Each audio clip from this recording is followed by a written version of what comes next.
Who gets weaker, the king or the teacher? It ain't about a salary, it's all about reality. Teachers teach and do the world good. Kings just rule and most are never understood. If you were to rule or govern a certain industry, all inside this room right now would be in misery. No one would get along nor sing a song because everyone be singing for the king. Am I wrong? Hey, that's one of my favorite parts of a verse from one of my all-time favorite songs. In the Blast Master KRS-One, My Philosophy. Peace world. Thanks for pressing play on another Pay Me No Mind video. I'm the creator here, Wood, host of the Bite Down Boxing podcast. What's good? Coming off of this long weekend. No morning wood yesterday, but I'm coming in today. And all of that's in reference to the heavyweight champion of the world is often referred to as a king or the king. And this, I don't understand it. Guess it's not meant for me to be for me. I guess it's not meant for me to be for it to be understood for me. But last night, the Ortiz rematch was announced by Deontay Wilder. Wilder-Ortiz 2. In my opinion, some of us that are a little too close to the situation and don't have any questions about this fight, don't have any reservations, no trepidation. Who wanted this? Who asked for this? And Wilder put out there that, I told you lately, man, and him and a lot of the brothers have become far too political for my liking, for my taste. It's a free country, man, so speak on it, say what you want. But he said there's something in the tweet about, I address all my controversial fights get addressed immediately or ASAP. What was controversial about this? The man gets a second shot because he didn't finish the job in the 7th round. They gave you too much time going into the 8th when they did the doctor evaluation. Is that what you're saying? That the controversy circles around? In my opinion, this fight is basura. It's flat out. And then it also is headed for pay-per-view. I know today I'm not paying for that one. I know today I would not pay for that one. I'm not out here on no boycott stuff. It's just, I can politely find something to do. Maybe that's another weekend where it's double booked for boxing. And there's something going on other platforms. What'd they say? Sometime in September? I didn't even read I didn't see the tweet or whatever. But hey, man, it is what it is. This would be like if Jay-Z and Kanye made Watch the Throne 2. And we know they don't F with one another like that. Or Jay-Z and R. Kelly made The Best of Both Worlds 2. For what? Like, we know they don't even rock like that. But I will say this, though. It does give, for me, I find more credibility in Wilder in one regard. He knows his fight is trash because that's why at the end of his fight and after handling his in-ring interview with Jim Gray a couple of weeks ago, after knocking out Dominic Brazil in the first round, that's why he walked past Ortiz like the Far Side, like that girl did the Far Side. Because what was there to say to him? And in that moment, after doing what he just done, he probably needed a moment to get into character to sit here and sell a fight that's garbage. Excuse me. So, and I'll say again, neither one of these guys, neither one of Wilder and Anthony Joshua, in my opinion, are afraid of one of the other. It's just a matter of fact that the people with the people that pull the purse strings behind the scenes have different plans.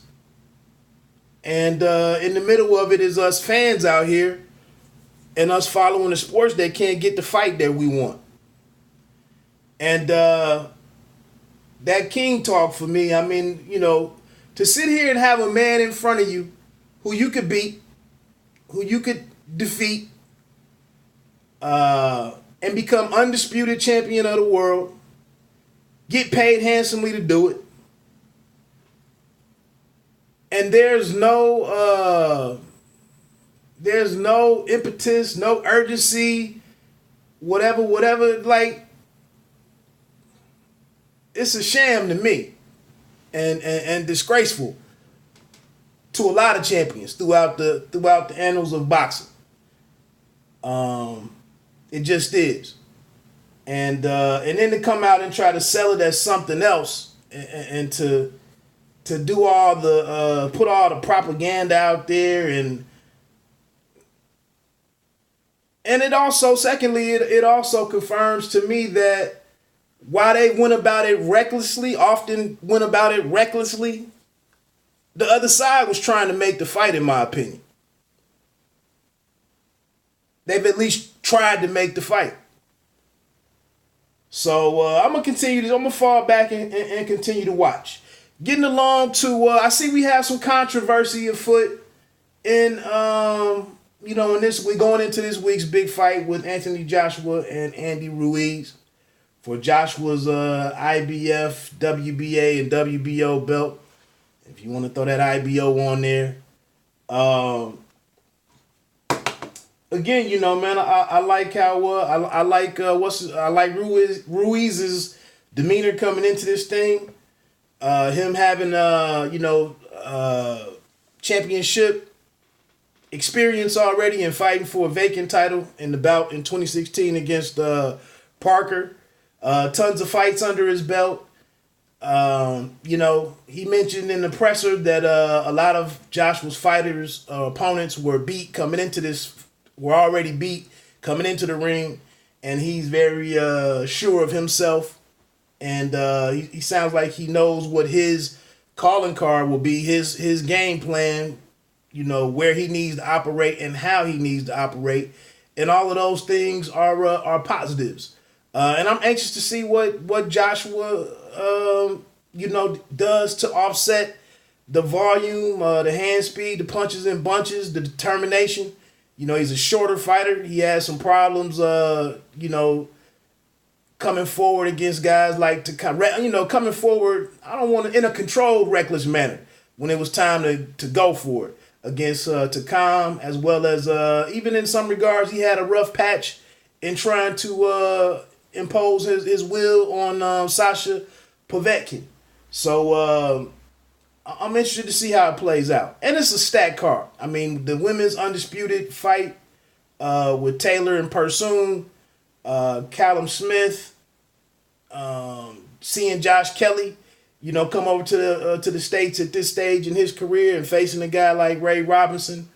Couple other things on there. The Austin Williams kid might make it. I'm expecting him to make it on to the preliminary show. So it's a lot to check in this weekend. The other question, I guess, for me going into it is, does this announcement by Deontay Wilder, down with the king, does this alleviate a lot of stress, undue stress for Anthony Joshua? Hey, this ancillary story over here that could be very important after the fight, I don't have to worry about it no more.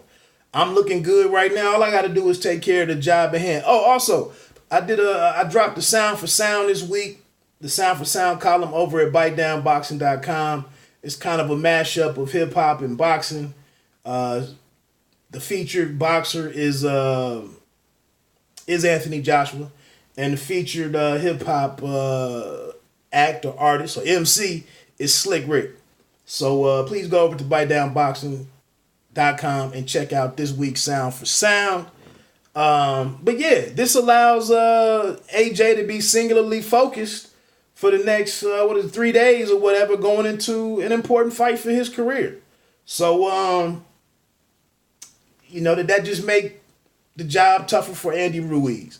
Hey, look, man, I'm gonna keep this one short. Like, no reason to beat a dead horse. Tomorrow night we have game 1 of the finals. I saw that Kevin Durant will be traveling with the team. Yeah, those games are because Toronto had the better record.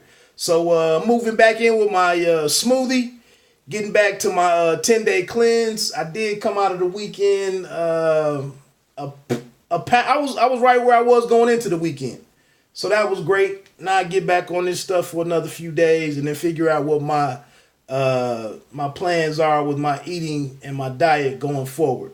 Again, man, check me out at womenofboxing.com, roundbyroundboxing.com, and also my site, again, bitedownboxing.com. My name is Wood. As I always say, man, you don't have to be great to start, but you have to start to be great.